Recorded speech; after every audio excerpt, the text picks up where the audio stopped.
All right, so we are going to do a basic DWC or deep water culture hydroponics bucket setup. We're starting from scratch, and you will probably save yourself, I don't know, 15, 20 bucks doing it this way. I mean, you can buy some cheap kits out there, but what I'm going to show you today is a dual purpose DWC setup. Now basically DWC, when you start as a basic kit, is just an air stone and some water that goes up to your net pot, 1 inch below the net pot, and your net pot has your medium in it with your plants on top. And what happens is that air stone creates small air bubbles in the water that come up and break the surface tension and splash onto the material that you have below. And essentially, that material is supposed to wick that water up to the roots, and the roots grow down into the water. Now, the setup that I'm going to show you also will incorporate the General Hydroponics Farm Kit, which is actually a drip ring around the top, okay? And what that will allow is for any kind of propagation, seedlings, or anything that needs immediate water, with roots basically that don't extend halfway down your net pot inside, that's going to absorb the water coming from the bottom. And you can always disconnect the drip setup once you're using the air stone primarily. Some people like to use both because I think it makes a difference. I don't see a difference. I will start with the drip ring at the top and then finish off with just the air stone in the bottom. Now, what we're going to do is we're going to go ahead and set it up for that. But any DWC, I like to have a tube, okay? Now this tube here is from the farm kit. You can probably craft your own. Basically it's an elbow with some tubing. I'm not sure exactly what size this is. It's probably like a 1/2 inch tube elbow and some tubing. But what this does is this allows you to see where your water level is, and you can add your nutrients through here, you can add water through here, you can filter out some water. This is going to be your cleaning mechanism, and also your, if you need to test pH and stuff, so you don't always have to crack the seal on your net pot, exposing your roots all the time to light and all that good stuff. So any good DWC bucket will have one of these installed. And this is where the cost really comes in, because this kit by itself is like 13 bucks. And that's probably 75% of what it costs to make this entire setup. But any good DWC will have this. It's a monitoring system, and it works great. The other advantage to having this is, again, your clean out. You've got to clean out your DWC every 1 to 2 weeks max, just so you're not building up all that sediment and stuff in there from your mediums and whatnot. All right, so buy yourself a farm kit, and it will allow you to, use the drip ring as well. Okay, it comes with everything you need: the tube, the drip ring, air hose, the grommet that connects your elbow into the bucket, and your tube holder.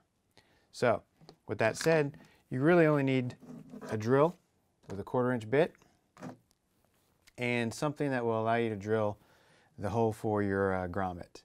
And the size you're going to need is 13/16. I'm using this multi-bit here, but you can use a paddle bit if that's easier for you. I've never tried this, so we're going to give this a shot today. I take that back. I've never tried this for this particular purpose in a bucket, so we'll see how well it slides or stays in place. And we're going to go ahead and start with that. So let me get my drill ready here. So one other thing before you get drilling, you want to check the bottom of your bucket. Okay, there's going to be a lip here, and on mine there's a concaved bottom to this. Now, this is a leak-tight bucket.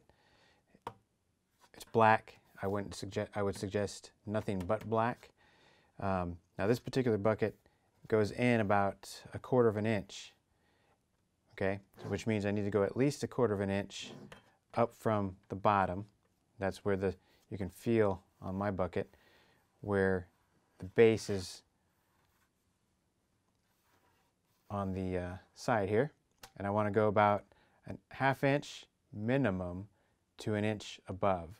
Okay, so for me, I'm just going to go ahead and do basically 1/2 a finger's length, if I can get that in focus, 1/2 a finger's length up, and I'm going to go into about right here. Okay, so I'm just going to kind of mark that area with my bit so I know. Now the next thing, it's personal preference, but I like to have the handle swing towards the tube. You don't want to put, obviously, the tube where the handle is because it's going to be up here and that's going to get in the way. So pick the flat face, okay? We're going to go up again about 1/2 a finger's width, which takes me to about an inch above that baseline.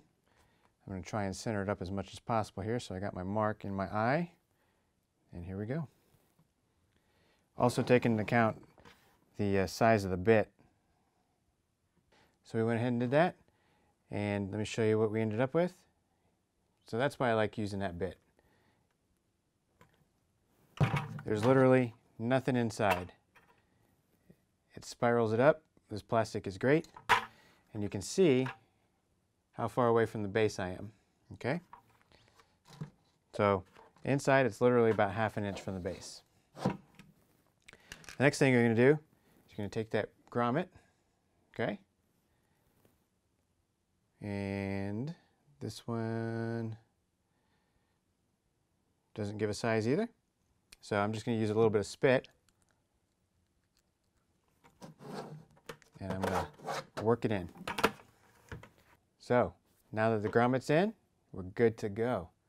Now, the next thing you're going to do is you're going to swap out your bit. Okay, you're going to put in your 1/4 inch bit. All right, 1/4 inch bit's on. So what we're going to do now is we're going to take the elbow, again, use some soapy water or whatever on the elbow piece itself. Okay, a little soapy water here, slide it in until it's nice and snug, which you want it to be all the way against this last piece of the elbow. All right, I'm going to use a little bit of saliva because it's all I got at the moment. It's like giving a wet willy. All right, we're going to go ahead and work this in. Let's line it up nice and straight, and 1/4 inch. Here we go.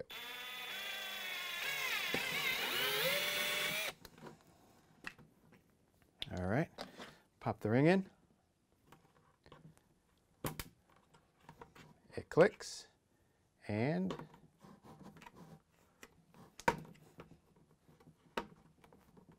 the tube is in, just like that. So now all you need to do is figure out what kind of system you're going to have. Are you going to have multiple air lines with multiple air stones in here? If so, you're going to drill holes for your tubing. Okay? This is just basic tubing. 1/4 inch drill bit will do the job. I'm just going to put one air hose in because I'm only going to use one air stone. So here we go. And I'm going to go ahead and use the same level of ribs here. So I'm going to go ahead and go over about an inch or two and drill my hole.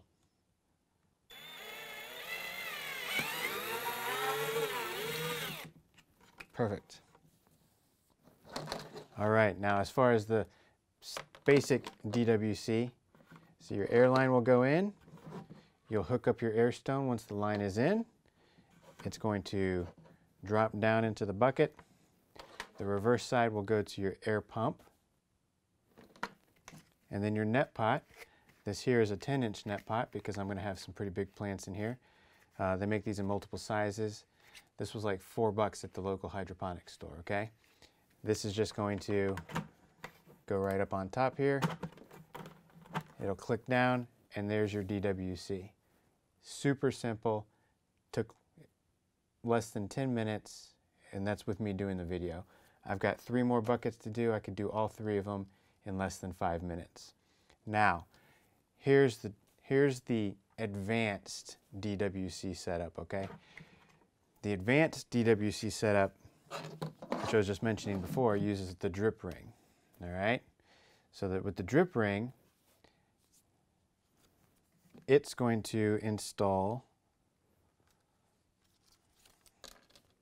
so you have a drip ring, right? Your net pot's going to be in top.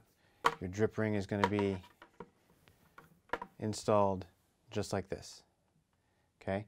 What happens is this drip ring just literally drips water or nutrients or whatever into your medium, okay? And to get this installed, we need to now work on the net pot. All right, so to set up the advanced portion of this, again with the drip ring, take a look at the bottom of your drip ring tube, okay? You need to be able to install this down in the bottom of the net basket. So what I'm going to do is I'm going to take out one of these support bars here. It won't affect anything, and this screw will just slide right through, okay? And you want it to be the last rib in your net pot so that this has somewhere stable to stand up against, okay? For that, I'm just going to use a heavy pair of scissors, and I'm going to cut this rib out. Okay, so as you can see, I cut out that bottom rib with a pair of scissors. Now the drip ring will slide right through.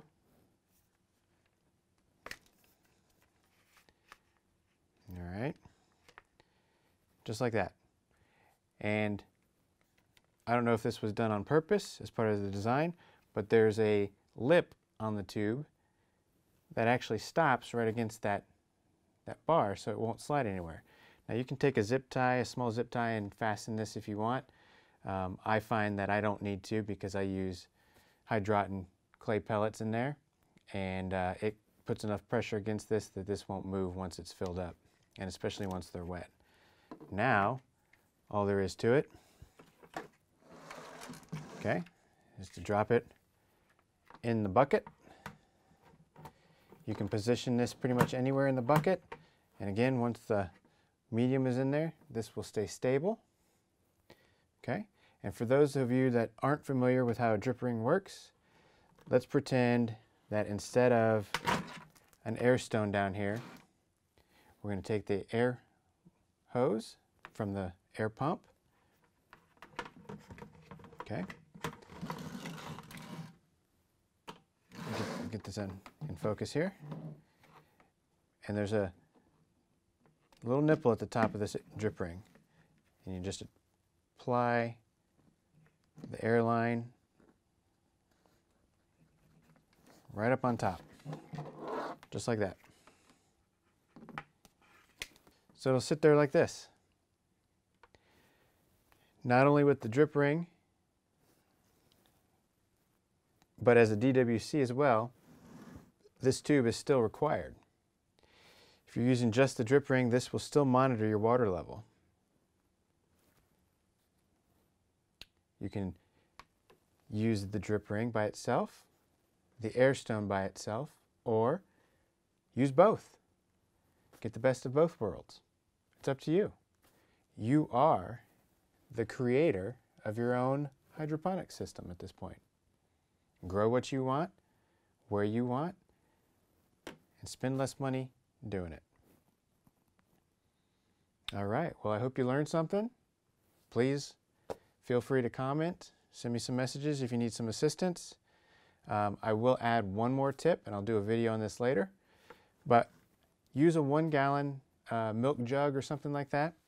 Go ahead and fill this up, make sure there's no leaks, all right? And as you're filling it up, 1 gallon at a time, take a marker of some sort and mark on there your gallon increments, okay? Now, while this is a 5-gallon bucket, depending on how low your net pot is, again, mine's 10 inch, so it comes almost halfway through the bucket, I'm really only going to have 2.5, 3 gallons of water that I'm ever going to work with. If you have a smaller net pot, you may have 4 gallons. You will never have 5 gallons of water in this bucket, even though it's a 5-gallon bucket. You will never have that water above your medium in the net pot. If you do, you're just asking for trouble. So calculate it out, do 1 gallon at a time, mark it, another gallon, mark it, another gallon, mark it, and I always put a number on there, and then I will take the net pot and kind of guesstimate where in the bucket it is and mark that with a different indicator. So I will usually use like gold Sharpie marker and mark it somewhere here on the bucket itself so I know where that net pot's sitting, just so that when I go to fill this, I know how close to the net pot I am. All right. Well, again, hope you enjoyed it. Please like and subscribe. Adios.